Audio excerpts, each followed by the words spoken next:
Tired of asking why? Welcome to the Unresolved Life podcast, where we are answering life's most difficult questions. Now, here's your host, Teresa Blaze. Welcome to the Unresolved Life podcast. I'm Teresa Blaze, and today I have something really special. But before we get to that, I wanted to make a couple of announcements. First of all, thank you guys for your support and your feedback. A lot of you have asked, how you guys can help support, and so I've set up a support page, and you can learn more about that at unresolved.life/support. And I have also set up a prayer list so that I can better get the needs of unresolved out, because I fully believe in the power of prayer. And if you're someone that actually believes in that and you want to support that, there's two ways you can do that. You can either go to unresolved.life/support, or you can text prayer to 345-345. So there's Easy. that. Well, yeah. The voice you just heard is the producer of the Unresolved Life podcast, and he also happens to be my husband. We've been married going on, 11 years? We've been married for almost 12 years, actually. In January, it'll be 12 years. Yeah, so I brought him on because I wanted to talk about a subject that some of you may not relate to, but some of you might. Today, I wanted to talk about addiction. And in the context of, I know addiction can take many forms. Okay, let's start there. Addiction can take a lot of forms. But I wanted to kind of talk about and bring my husband and producer of the show, Micheal Blaze, on to talk about, and specifically, overcoming the addiction to gaming and kind of what went into that and how I got in, and also talk about his reaction trying to deal with someone who is so heavily addicted to gaming. And I know it may seem like, well, that's kind of odd. I mean, that's kind of an odd thing to be addicted to. Oh, it's more prevalent than you actually realize. Yeah, it really is. Let me give a little bit of my background, Teresa, so they can kind of understand where we're coming from. Oh, sure. I'm a heavy gamer. I love playing games. I played EverQuest. I played World of Warcraft. And my favorite MMO at the moment is a game called LOTRO, Lord of the Rings Online. So, and I still do game occasionally. But as you come along in the faith, you find that those things are not as important. And so you focus on the things that are important. But what happened with me, when I was playing EverQuest, and I was single at the time, and I didn't have any attachments, no kids, I had a job. But on my days off and on my times off, I would game and I would play EverQuest. On my days off, I would play EverQuest, EverQuest 2. And there were times I played for like 12 hours. Now, was that 12 hours straight, Micheal? Yes, 12 hours straight. Maybe a break here and there, maybe a break to go use the bathroom and go get something to eat. Although a lot of times, you'd order pizza and you'd sit there and be eating pizza while you were gaming. So, see, the thing that people don't understand about these games, the games themselves are fun and the quests and stuff are fun.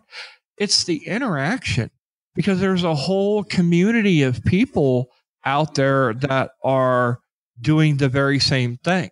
And so you get into this spot where you're in this community, and they would call them guilds in EverQuest, and EverQuest 2 rather. That's the one I played. And in LOTRO they're called kins, and basically what they are is a group of people that like to quest and game together.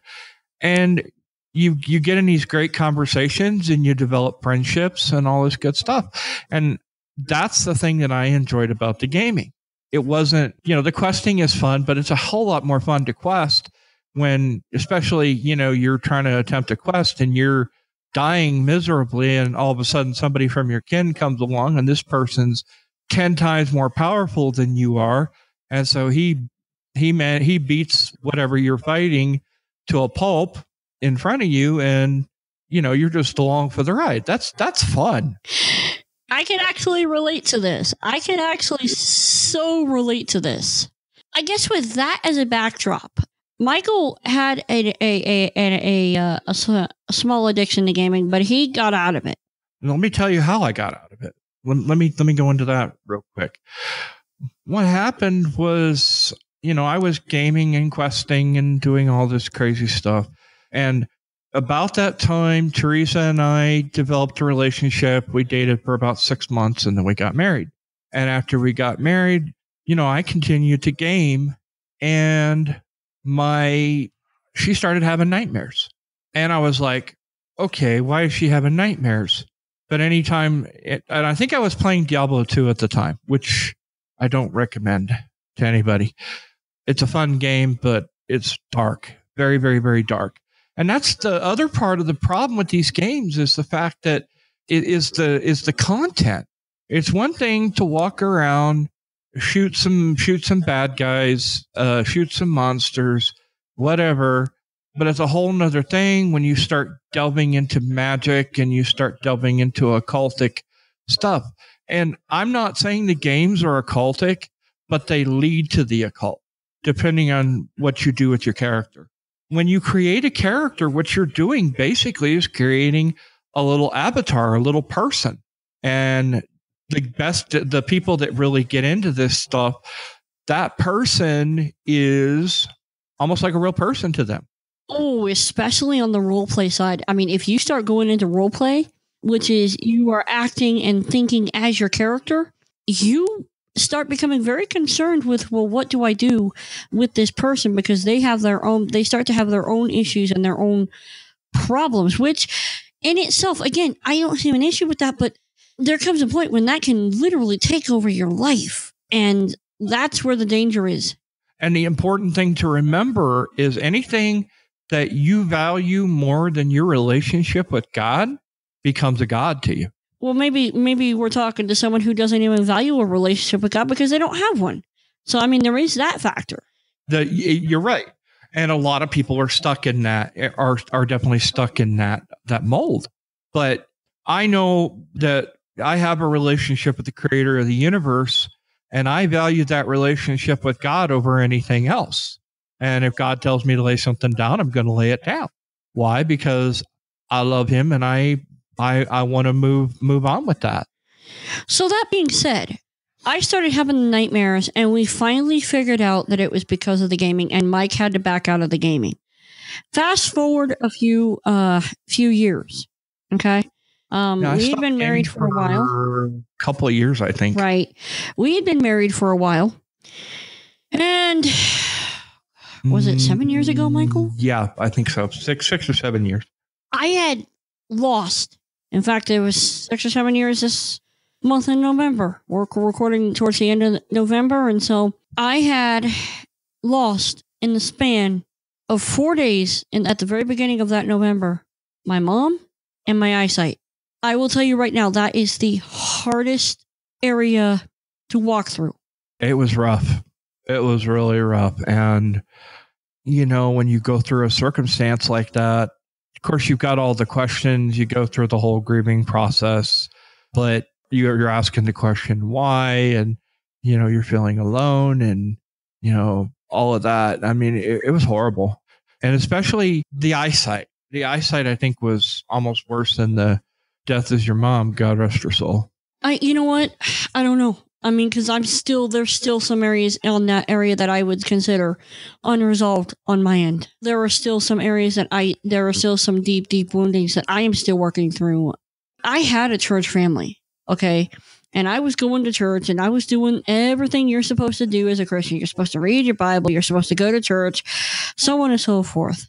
But then when I went and I was laying on the operating table, in fact, I spoke about this before with some other guests.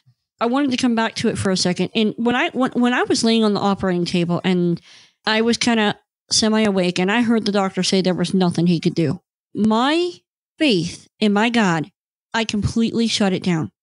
Now, I didn't tell Mike that I was walking away. I didn't tell Mike that I was done. I didn't say anything like that because I knew I would get well, you don't want to do that. And, we need to get you in to talk to someone. And I didn't really want to talk to anybody. I was too pissed off and too angry at God. And as a result, I went to church because I was supposed to, but not because I actually wanted to. I didn't give a damn about God or how he thought or what he thought because he had already hurt me. Okay. And I'm just, that's just being real. That's just being real, guys. That I didn't give a crap about him. And so what happened as a result, I needed a way to kill this pain. Okay. Because I was still hurt. Even if I walked away from God, I was still hurting. And I needed a way to kill the pain. And Mike, who didn't realize that I had done this, suggested, because I love to play the graphical games, the sports games and that kind of thing. And I felt like, well, what do I do now? I don't have anything. And he suggested that I look into role play or MUD, multi-user dungeon games. It's text-based gaming. Okay. And I did. And then I started playing some of the hack and slash. I didn't find that satisfying. I thought it was kind of stupid. And I found role-playing games, which is you build a character, but it's so much more than you just building a character. You actually create emotions for that character. You actually become that character. You're thinking as that character and you're acting as that character would. If you walk into a bar and someone's acting up, how is your character going to respond? Are they going to tell them off or are they just going to walk away? Okay. It's that kind of thing. Okay.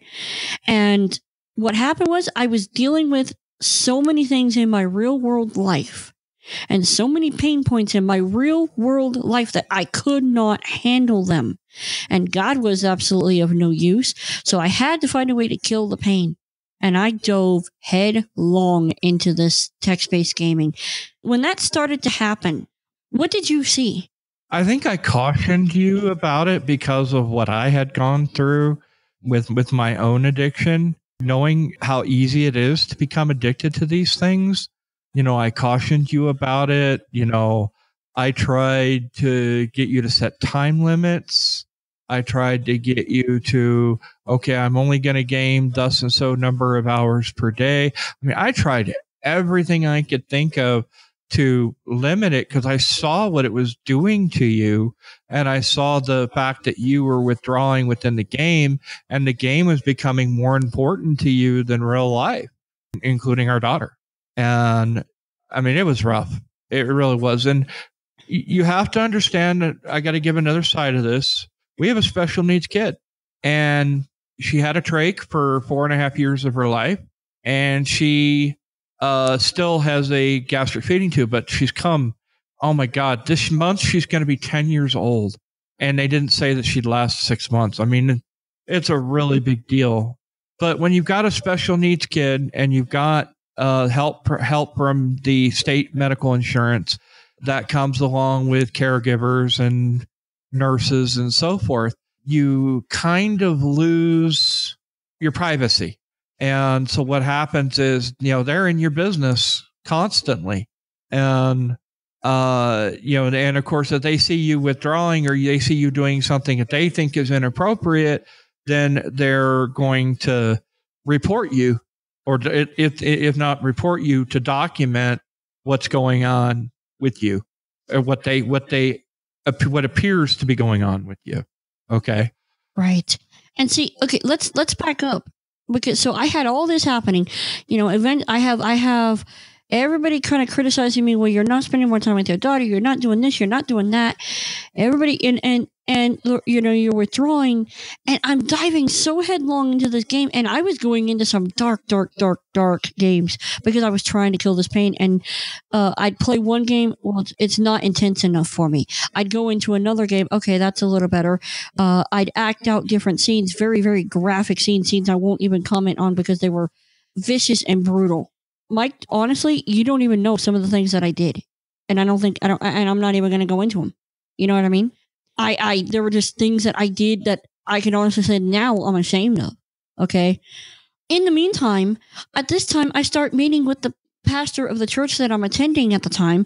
And all he sees is me playing these demonic and satanic games. And he starts coming after me about them. Well, you need to stop because they're not biblical. And I'm like, and I'm going, you have no clue. And I'm telling this about, you have no clue what I'm dealing with. Back off. I'm fine. I've got everything under control. Everybody wanted to treat the symptom, but not the cause. I bear some responsibility in that too. It's such a hard thing. You know, you watch your spouse going down these dark roads and you don't know what to do because all you can do is pray. And it just seems like your prayer isn't getting answered. And I mean, everybody and their brothers telling you to divorce her, from my mother to professionals to you're not going to get your daughter back because we went through a period where they took Mandy away from us, not because of that, but for other reasons. And they told us, you're not going to get your daughter back if you don't divorce your wife. And I'm dealing with all this and feeling like I'm raising my daughter by myself. And it's by the grace of God that we're still together, because we had a pastor friend. I reached out to him and I said, I'm done. And he told me, you got to stand by your wife. He reminded me of what was important.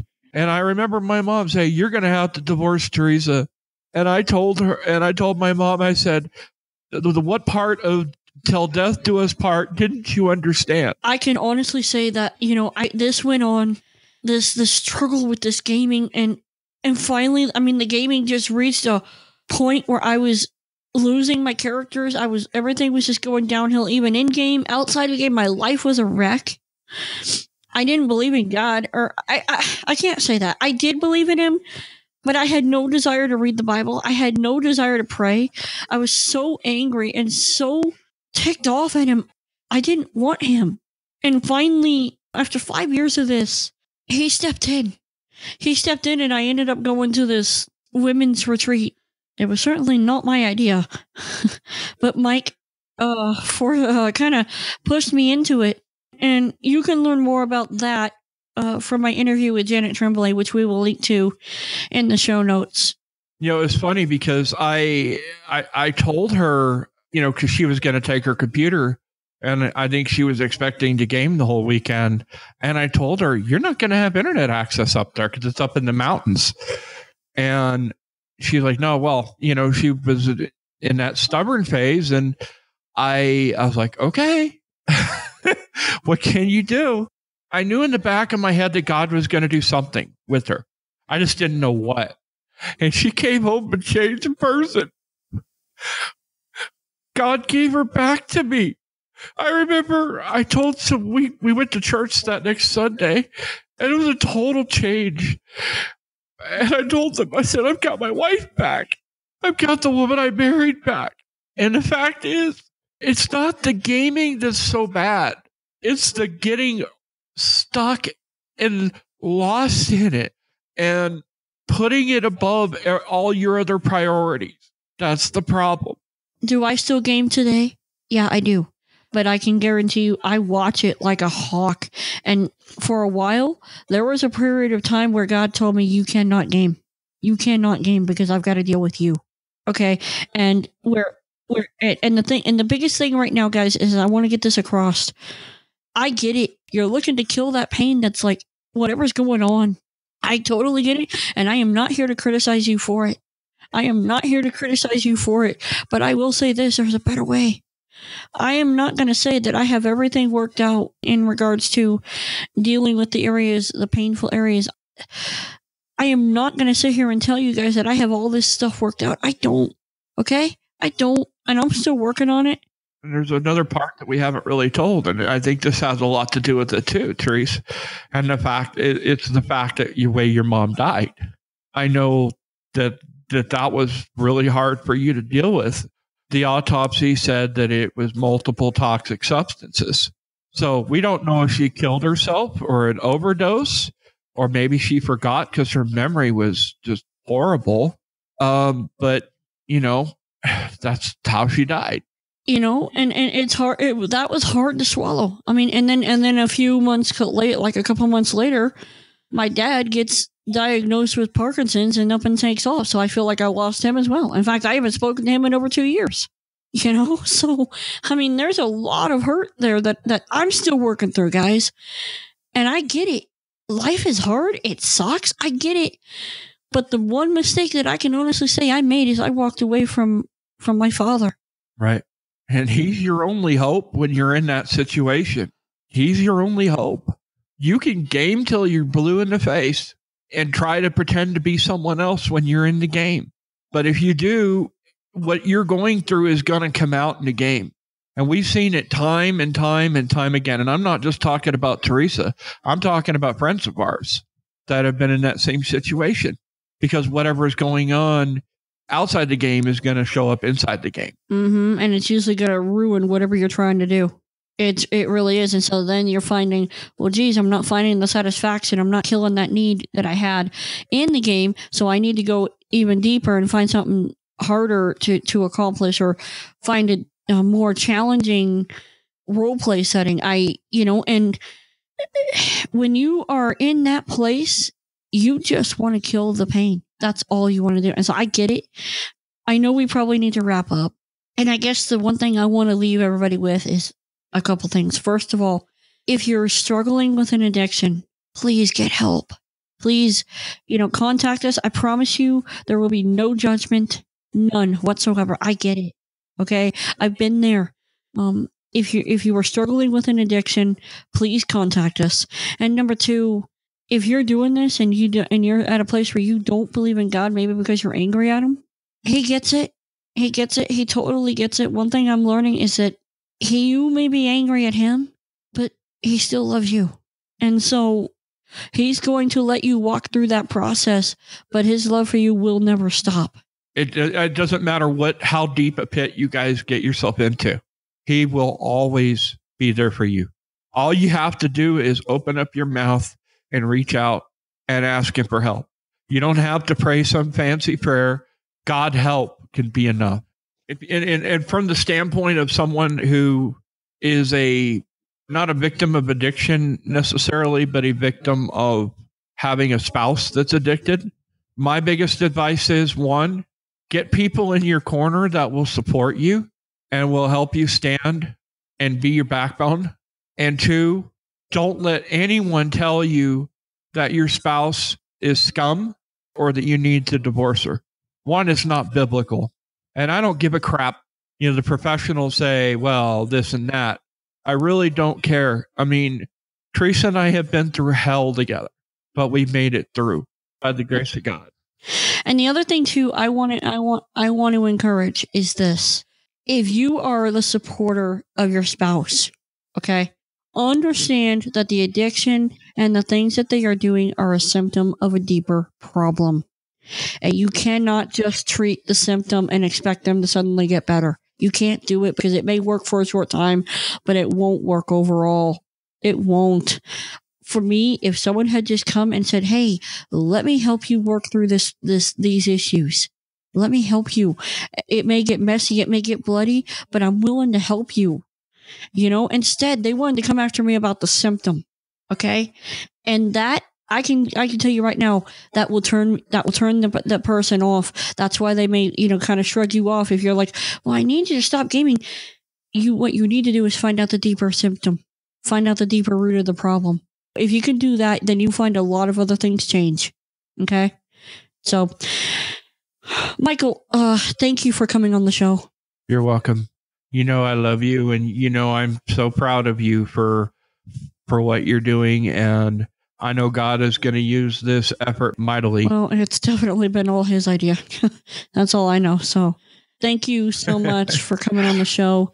And guys, again, if you need to talk, I have no issue with you contacting me. You can reach me at Teresa@unresolved.life, or you can reach Micheal at unresolved.life. And so with that, thank you very much, guys. Have a great day. I'll talk to you next time. You've been listening to the Unresolved Life podcast. To catch all our past shows, go to unresolved.life. That's unresolved.life.